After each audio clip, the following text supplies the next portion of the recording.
In 2022, a retired school teacher from Florida did the math.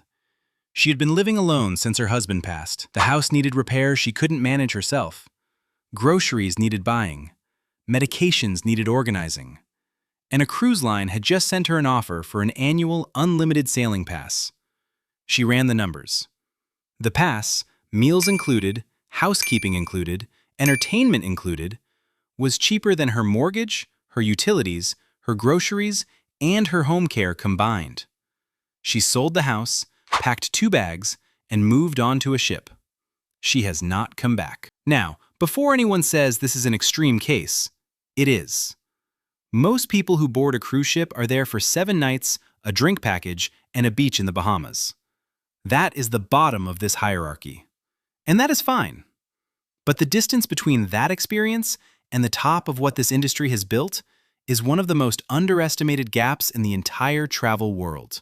At level 1, you share a cabin with a porthole the size of a dinner plate and eat at scheduled sittings with 3,000 strangers. At level 7, 165 families in the world have given up fixed addresses entirely and live, permanently, on a moving ship. Their home address is a set of GPS coordinates that changes every morning. Same category, completely different civilization. Here is what most people miss about cruise ships. They think the product is the destination, the beach, the port, the excursion. The ship is just the vehicle. That framing is accurate at the bottom of this hierarchy and completely wrong at the top. Because somewhere between level 3 and level 4, the ship stops being the vehicle. It becomes the destination. And by level 6, the destination has ceased to matter entirely, because the people on board have stopped caring where they are going. Let's get into it. Level 1. The Floating Resort. Carnival. Royal Caribbean's entry-level fleet, MSC. Norwegian's standard product. This is where the industry lives in terms of volume, and the numbers are staggering.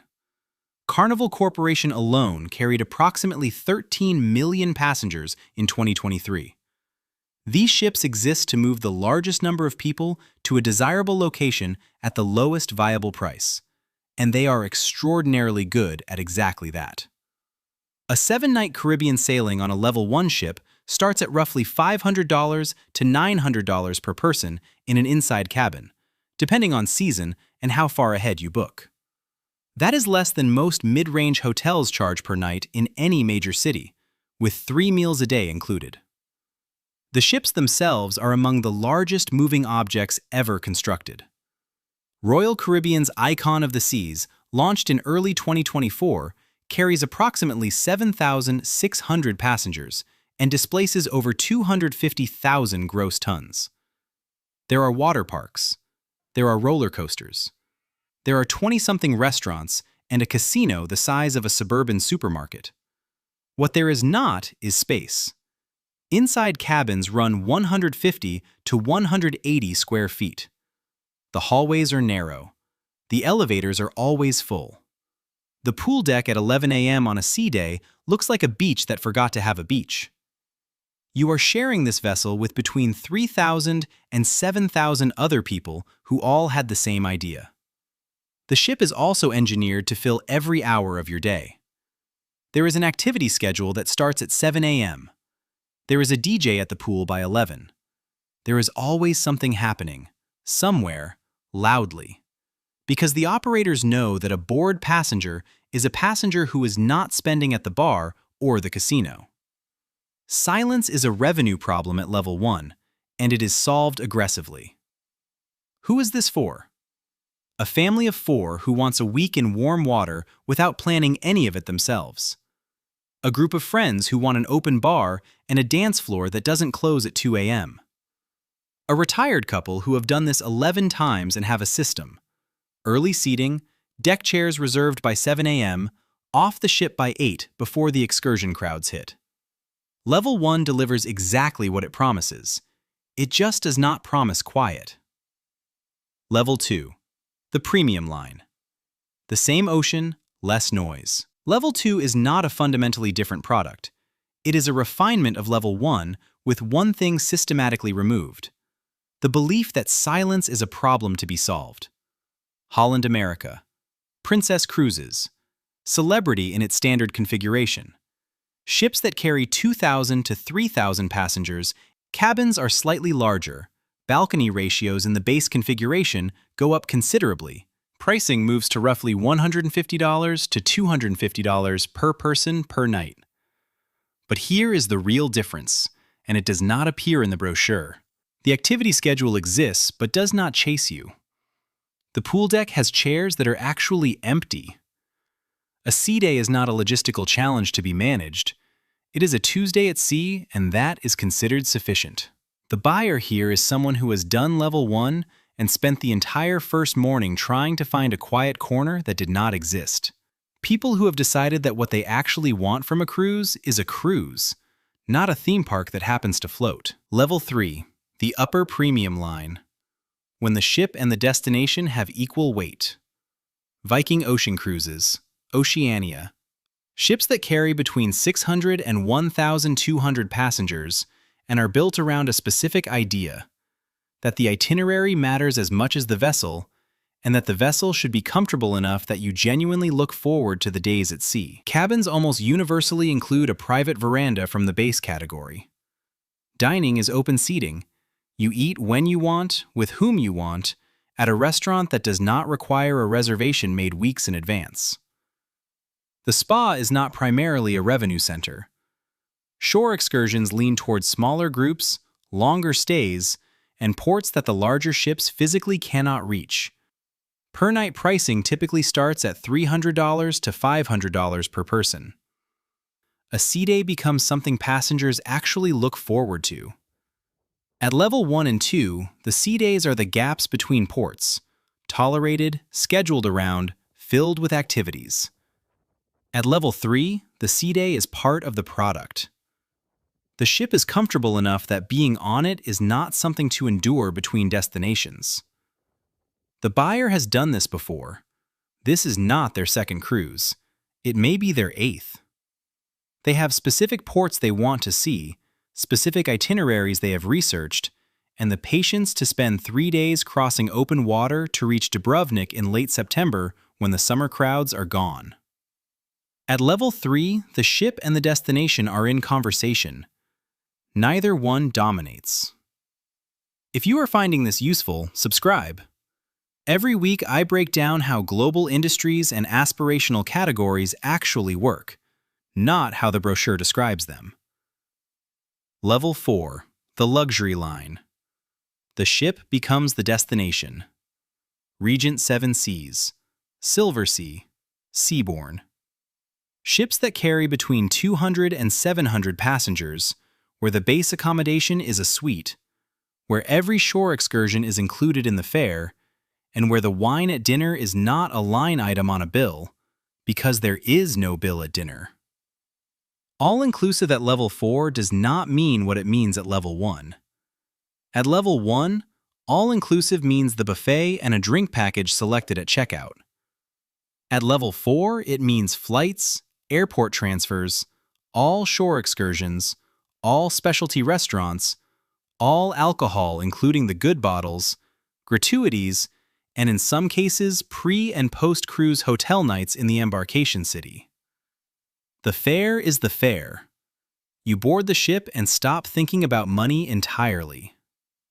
Per-night pricing starts at roughly $800 to $1,200 per person and moves up from there by suite category and itinerary. Here is what changes at level 4 that does not show up in the pricing. At level 1, the crew-to-passenger ratio is approximately 1 to 3. At level 4, it is 1 to 1 or better. You are not being processed by a service system. You are being looked after by people who know your name by the second morning, know you take your coffee black, and know you prefer the corner table at breakfast without being asked twice.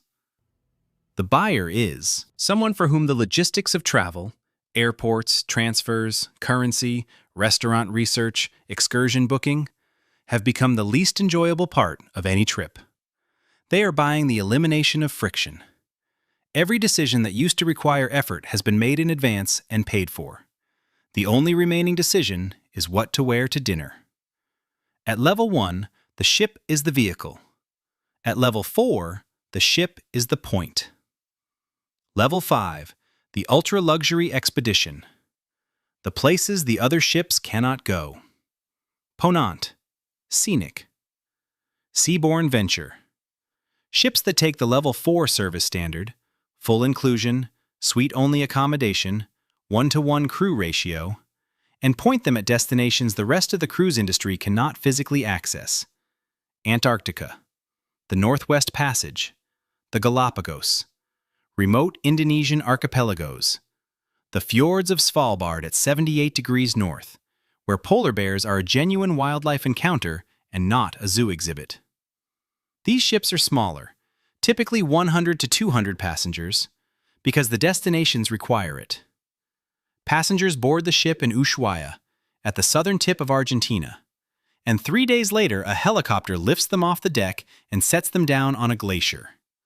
Per-night pricing starts at approximately $1,000 to $2,000 per person and reaches considerably higher for polar and remote itineraries. They want the places that require a specialist vessel and a specialist operator just to reach safely. And they want to arrive in comfort rather than on a research vessel sleeping 4 to a bunk. The destination becomes extreme. The ship makes extreme feel like a reasonable Tuesday. Level 6, the residential voyage. The guest becomes something else. 2 products exist at level 6, and they are not quite the same thing. But they share one defining characteristic. The distinction between guest and owner has begun to dissolve. The first is long-form residency at sea. Operators, including Storylines and Villa V residences, have sold extended sailing packages. Not a cabin for a voyage, but a cabin for a year or more of consecutive sailing. The passenger stops being a guest on a schedule and starts being a resident with a routine. Same cabin, same crew who know them. Same ship, moving continuously through a world that changes outside the window every few days. The second is private charter. Any ship can technically be chartered, but at level 6 the product is a purpose-built, ultra-luxury vessel. Scenic Eclipse, boutique Ponant ships, taken exclusively by a single party.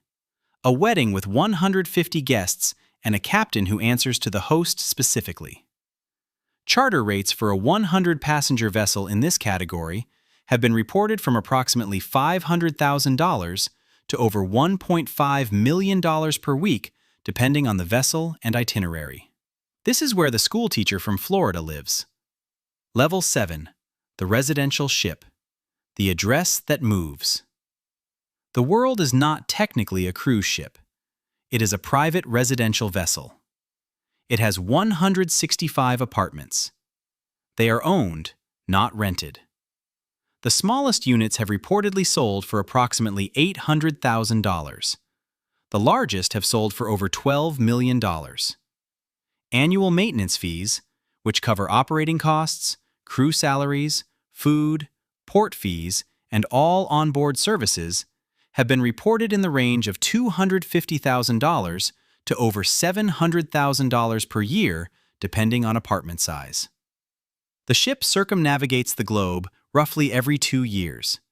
It does not follow a fixed itinerary set by a cruise operator. The residents vote on where it goes. If enough owners want 6 weeks on the Norwegian coast in summer, the ship spends 6 weeks on the Norwegian coast. There is a library, a running track, a spa, a golf simulator. It just does not have a fixed address, and that is specifically the point. The people who live here are not on a long vacation. They have made a structural decision about how to spend the portion of life when location is no longer a constraint. The cruise industry understood something before most of the travel world did. The thing people are actually buying is not a ship. It is not a destination.